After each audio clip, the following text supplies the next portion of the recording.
استنى عنا يبرد كالعلو انا وينك درب غيرو ها يردوا ماشي سلام فتوتي شويتي قدنا ويتي سمع زياقين صديق هذا دكتور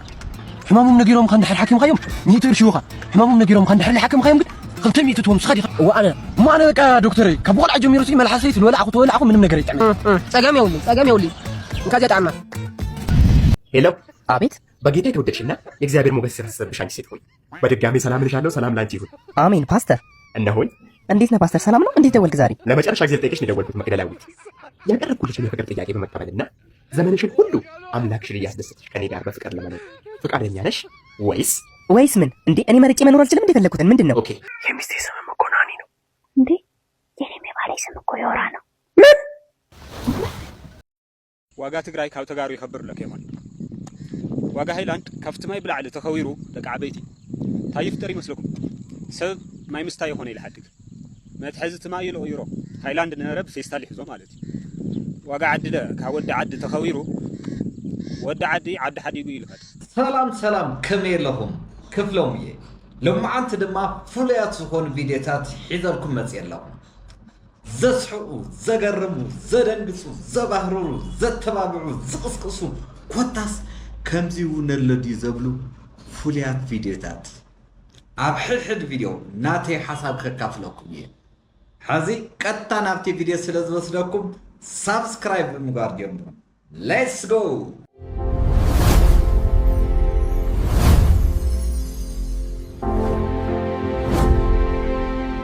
መንእሰይ ይስተኻኸሎ ይመስል ኩናት ኣይኮነይ ወረብ ኩናት ደርፈ ኩናት መዝሙር ኩናት ብምሉእ ፀሊእዎ ኣሎ ይመስል ቦሎ ሸርሙሞ ቆርሙሞ ዝብል ወረታት ኣፅሊእዎኒ ይመስል። እዛ ቪድዮ እዚኣ ርአይዋ ጋይስ። استنى عنا يبرد كالعلو انا وينك درب غيرو ها ها سلام فتوتي شويتي قدنا ويتي أو زين لدرتي زياقين انزلا هوتي وينني صمونا في غي امنا انت اسب مريت انت اسب بحري نرا خبلو ميلا في طريق سبي ميلا في طريق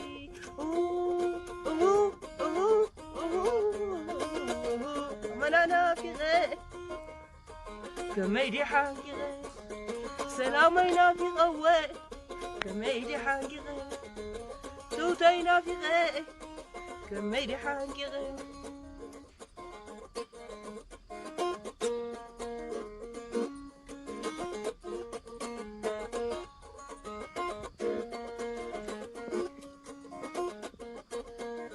ولو بل وا يدير له فتحت هو سلام يطعم جايس عم سلام نفوتو أحواتنا سوينا ولدنا سوينا جس دحر بزح مكراتاتي مالتي سلازي عز حز واندمو كاب سلام بلا على حزب تقرأ زنافقو نغير يلي صريحة خم بلا عنافقو نغير يلي سلازي سلا سلام نزمر سلا سلام ندرف سلا سلام كل نغرنا سلا سلام كون له حتى مالتي طعم الدسل بالملقتي دي فيديو ديو مالتي سلازي سلا سلام كلنا نزمر هذا مكح دكتور ترفي والله حمامكم انت زي ويسكم زخفركم وجنزب اسف غيركم خمل سالكم يبن استخمي غيرو زحوي مسكن رايستي صديق هذا دكتور حمامهم نجيرهم خان دحر حاكم خيم ميتر شيوخه حمامهم نجيرهم خان دحر لحاكم خيم قد خلت ميتتهم صديق وانا ما انا بقى دكتوري كبول عجم يرسي ملحسيت ولا اخو منم ነገር يتعمل صقام يولي እንካዚያ ጣማ كنت قايو رأي خدو ملحسك تعري ملحسك استمعوا لك كله هاي ميترش كالي حمام لني نمر ساعة تقملني ببدقيقة يلرسل حكمن او ما جاد ችግር يولي እንካዚ ስተ زي ما زنا انتو شنتي يقونيدي اذكركم ها ሳልሳይ ሕማም እኒአኒ ዓይነይስ ኣይረይ ዕውርዩ ሓክመይ እዚኣስ የኽእላይ ሶሪ ብጣዕሚ እዚኣስ የኽእላይ ተበሊዐ እየ እንካ 5 ቅርሺ ኮይኑ 200 ኸ ምርኣይ ጀሚርካኒ ኢኻ በል 100 ቅርሺ ሃባ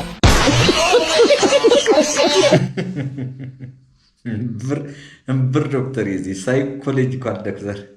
በስመ አብ ኧረ ዘረባ ኧረ ስራሕ ፓስተር ከጅንጅን ተሎ እንታይ ይመስል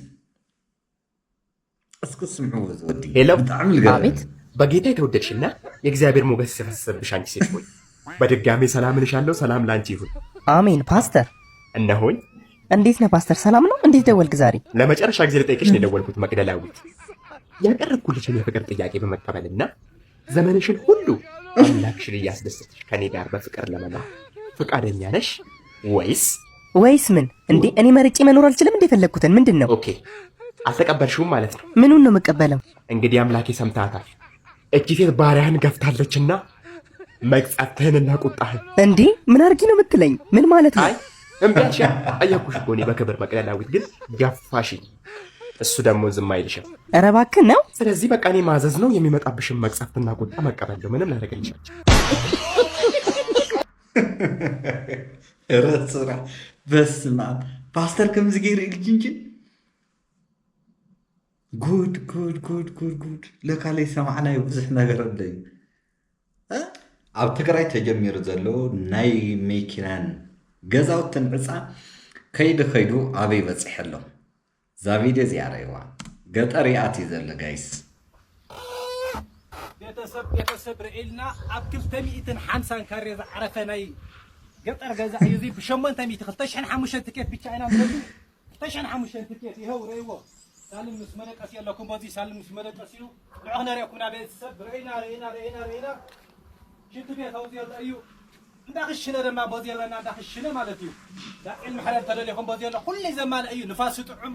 ምንም ዘሽግር ነገር የውልን 205 ትኬት ብቻ ኢና ንደሊ ከላይ ዕፃ ደሞ ማለት እዩ ከላይ ዕፃ ዝጥሕኖ ንናይ ገጠር ኩሉ ጉድጓለት እትኸውን ኣውዚ ኣለትና መጥ ዝኾነ ተዓዲ ማለት እዩ ሳልሳይ ዕፃ ደሞ ሳልሳይ ዕፃ ንዑ ቤተሰብ ንዑ ኣውዚ ኣለና ዝበለ ጤል ንማርያም ምስ ደቅኻ ኣውደ ዓመት ዘዕና ኢልካ ትውዕል ቤተሰብ እና ብ800 ቅርሺ ፍልይ ዘብሎ ካብ 205 የሚውልኩም ነይሮም ፍልይ ዘብሎ ብ800 ቅርሺ 205 ቲኬት ብቻ ኢና እንደሊ ቤተሰብ እንዳእትኸውን ቁረፅና ጋይስ እዚኣ ዋላ ለማዓንቲ ተግባር ፅባሕ ምትግባራ በዘካይዳ እዚ ግን ምትግባር ኣይተርፍን። ስለዚ ምናልባት ንእሽተይ ገደብ ተገበርናሉ ፅቡቅ እዩ። ዕናቦና ናይ ኣብ ገጠር ዘላ ኣድጊ ዘላ ጤል ምናምን እውን ብዕፃ ከይሽየጥ ኢና ንፈርሕ ኣለና እዩ ዝመልእክቱ። ስለዚ ንእሽተይ ንረጋጋዕ እዩ። ፅቡቅ እዩ። ፅቡቅ ምስላ የምፅእ ዝሓውና እና ንእሽተይ ይረጋጋዕ እዩ። ኣብ ቲክቶክ እንታይ ዓይነት ቪድዮ እዩ ዘሰልቸኩ? እንታይ ዓይነት ቪድዮ ዝሓፍተና ዘለዓለቶምላ ኣነ እውን ብጣዕሚ እየ ሸር ዝገብሮ ብዙሓት ከምዚ ዓይነት ከመተተሎ ብጣዕሚ እዮም ዘሰልችኒ። እስኪ እንታይ ዓይነት እዩ ዘሰልችይዋ? እስኪ ንስምዕ እያ። ካብ ኣብ ቲክቶክ ዘፅልኡናይ ዘሰልችወናይ ነገራት ሓደ ምፅማቅ ሓፃር ጓልና ህይወት ቀመም እያ። እሺ ቢኤስ እና ቢኤፍ በኣር ልጅምር ሽምክን ቆናጁ እሺ ነዋሕ ጓል እንድሕለይ ንምርዓ ደዊልና ኢና ንቐሪ ደዊልኩም ቅረዩ በቃ ኣነስ ካል እንታይ ክልኩማ ሰልችና ደቂ ዓበይቲ ታዩ ሓፃር ጓልና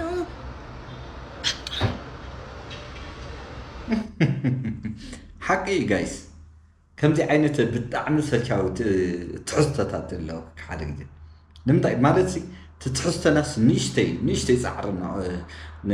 ነቕምጠሉ ንእሽተይ ልሰብ ዝጠቅም ነገር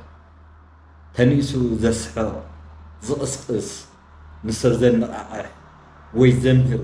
ዝኾነ ንእሽተይ ትሕዝቶስ ክህልዎ ክኽእል ኣለዎ ተዘይለ ሓፃር ጓል ከምዚ እያ ነዊሕ ወዲ ከምዚ እዩ እንትን እዩ ዓው ኣረኑ እንታይ እዩ ሞደ ሰብስ ዳታ እንትን ኢሉ ግዚኦ ጥፊኡ ገለ እዩ ስክሮላ ገበረሉ ዕለ ስለዚ ንእሽተይ ትሕዝቶ ተንገብረሉ ክንዲ ዝተኽኣለና ተንፅዕረሉ ግን ንኩላህና ከምህር ይኽእል እዩ ከነቓቕሕ ይኽእል እዩ ስለዚ ትኽክል እዩ ብዙሕ ሰብ ብዙ ዝተሰላቸወሎ ስለዚ ትሕዝቶና ንእሽተይ ፃዕሪ ንገብረሉ ክብል የደላ ኣነ ጋይስ ኣብ ታክሲ ክትሳፈሩ ተለኹም እዛ ነገር እዚኣ ግን ገጢማትኩም ትፈልጥ ዶ? እስኪ ረእይዋ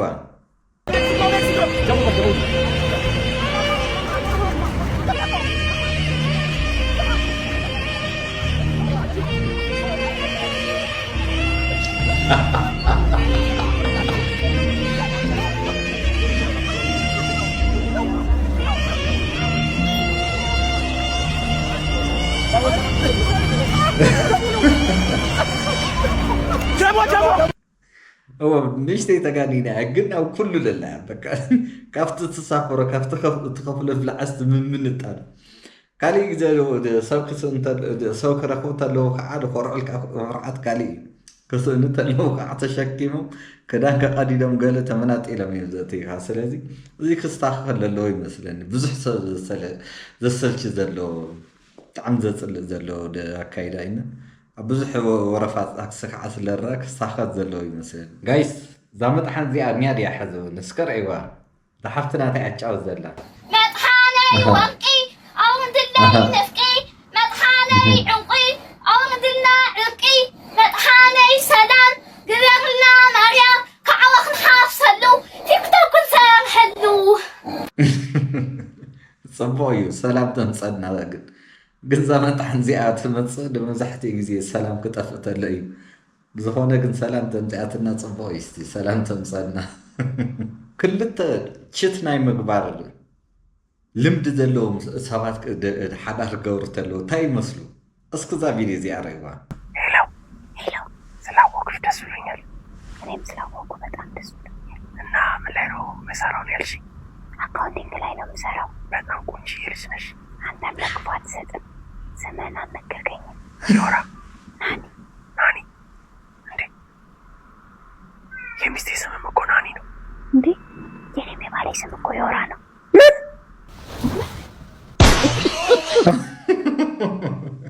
بس ما سلك هاجنيهم بلو ጨራሽ ወደ ሚስቱ ይጀነጅናል ለዛም አንድ አልጋ ላይ ሆኖ በስማ ታይ ወሪዶ ወደ بتعامل لقرمي بايزوي سوسة خوينو يقاطني تخكل زحفتنا سبرخي ويلا مسكربتو مجرشا كتفكر مسولت انت ايقاتي موا اسكر ايوا ወድጄ ላፈቀው ትንሽ ሲቀር ምን ቤንቱ ነው ቤት ፍሬንድ አለችኝ እሺ ከቤት ፍሬንድ ጋር ምን እንደምታደርገው አይቼ አትሊስት ላፈቅር እችላለሁኝ ገደቡ የጠበቀ ቤት ፍሬንድ ነው ከሆነ አልኩት አዎ ገደቡ የጠበቀ ነው አለኝ እሺ ምንድን ነው የምታደርገው ከቤት ፍሬንድ ጋር አልኩት አንዳንዴ እኔ ፊት ልብስ ስቀይ አታፍርም እንደ ቤት ፍሬንድ ለምታየኝ አለኝ እሺ አልኩት በሳምንት 7 ቀን 8 ቀን ብቻ በሳምንት 8 ቀን ብቻ ብንገናኝ አለኝ እሺ ችግር የለውም አልኩት እኔ ሁሉ ጊዜ አምናለሁ ማለት ነው ከዛ እኔ አንዳንዴ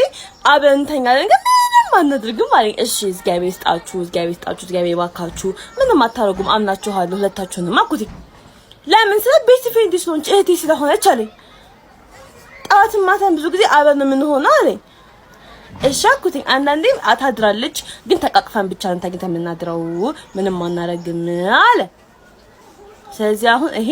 ግልጽ ስለሆነ ግልጽ ነው ለሱ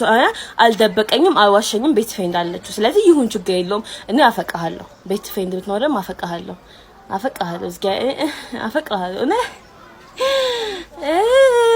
እዝጌ بزخونه قص بقص زمص ነገር ተኮይኑ ኣብ ህይወትና ከምቲ ዝበለቶ ኣይፍለጠና ማለት ሓደ ችግር ዲዩ ዝኾነ ነገር በሓደ ግዜ ደው ቢሉ ተመጽኡ بحد ديتكت جوري سو نحن اللي في اللطايت تساقمي في اللطايت ناي مفتح نوصدينا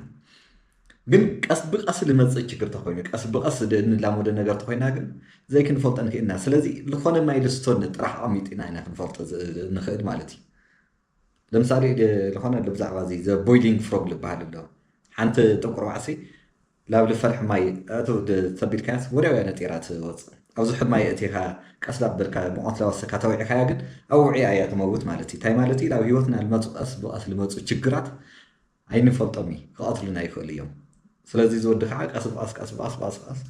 ኦልሬዲ ቱ ታ ካሊእ ዓርኩስ ኖርማሊ ገይርዋ ነይሩ ማለት እዩ ስለዚ እንታይ ዳ ዓይነት ገብሩ ማይልስተን እዩ ኦልሬዲ ክሳዕ ዕለት እዚ ክምርዓይ ከይተይሉ ሓደ ወዲ በአይምን ክምርዓይ ይፅባሕ ሎ ምልል ተኮይኑ መዓልቲ ገደብ ክተቕምጥ ኣለካ ክሳዕ እዚኣ ተዘይገይርዋ ከምዚ እዩ እኸለ ከዓ ወይ ፈቴካ እዩ ዝገብረልካ ኢለ ሓውካ ኢለካ ኮይኑ ክሳዕ ዕለት እዚኣ ተዘይገይርዋ ኢልካ ገደብ ድሕሪ ዘይኣሚጥካሉ ኩሉ ግዜ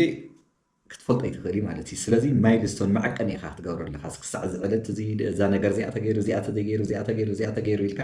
መዐቀኒታት ከተቐምጠሎ ክትክእል ኣለካ ማለት እዩ መዐቀኒ መስፈር ድሕል የብልካ ግን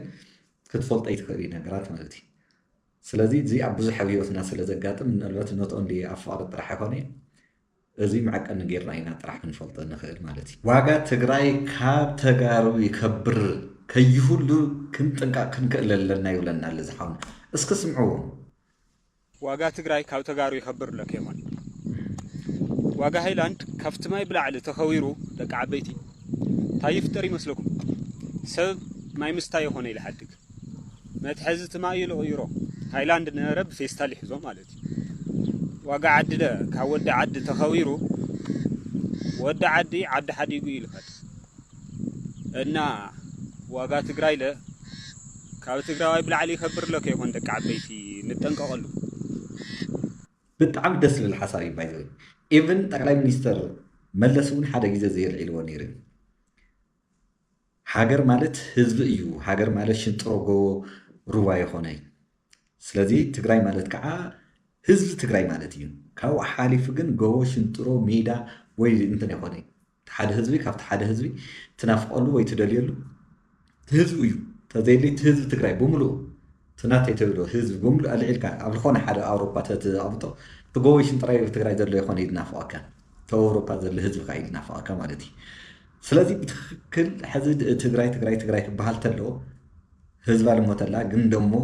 ትግራይ ሽንጥሮ ሩዋይ ልምድሓን ዝስራሕሎ ተኮይኑ ግን ካሊእ ጉዳይ ማለት እዩ ስለዚ ህዝቢ ትግራይ ማለት ብትክክል ጎቦይ ሽንጥሮ ይተኮነስ ህዝቢ ትነባርያ እዩ ማንም ሰብ ትግራይ ድናፍቆ ኣብ ቤተሰብ ስለ ዘሎ ቋንቋ ሸር ዝገብር ስለ ህዝቢ ስለ ዘሎ ጥራሕ እዩ እሱ ብምሉእ ካብ ኣውፅኢኻ ካሊእ ተስፍሮ ግን ጎቦይ ሽንጥሮ ይናፍቆ ሰብ የለይ ካሊእ ከባቢ እዩ ክናፍቐካ ህዝቢ ካለለዎ እዩ ክናፍቐካ ጅምር ማለት እዩ ስለዚ ዋጋ ተጋሩ ካብ ዋጋ ትግራይ ካብ ተጋሩ ይከብር ኣሎ ከይኸውን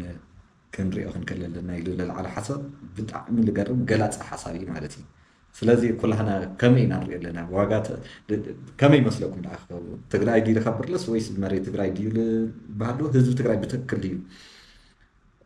ይከብር ዘሎ ወይስ እቲ መሬትና ኢና ንኽብር ዘለና ልብል እስኪ ሓሳብ ተለይኩም ንስኹም እውን ኮመንት ገበሩኒ ሰባት የዋህ ዝኾኑ ምርጫኦም ስለ ዝኾነ እምበር